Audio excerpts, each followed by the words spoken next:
Gullar isiy boshlagani sababli ko'pchilikda oyoq terlashi, hidlanishi kabi muammolar kuzatiladi. Bunda eng samarali yechim Best organik mahsuloti. Men bu vositadan 4-5 yil oldin ham ishlatganman. Bu yangilangan formulada, yangilangan flakonda 4 xil variantda ishlab chiqilibdi. Erkaklar uchun, sport bilan shug'ullanadiganlar va jismoniy mehnat qiladiganlar uchun, ayol qizlar uchun va bolalar uchun kechki payt oyoq kiyimga kukunni sepib, ertalab bemalol kiysa bo'ladi. Oyog'ingiz hidlanmaydi, terlamaydi. Bundan tashqari, toza oyoqqa kechki payt sepib, ertalabgacha qoldirsangiz, yanada tezroq samara beradi. Biostep kukuni nafaqat oyoq, balki qo'ltiq terlashiga ham ishlatsa bo'ladi. Bu mahsulotni dorixonalar va uzun marketdan topsangiz bo'ladi. Bundan tashqari, siz donalab ham xarid qilishingiz mumkin.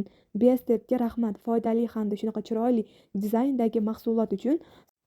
Biostep haqida yanada batafsil ma'lumot olish uchun Instagram sahifasini kuzatib boring.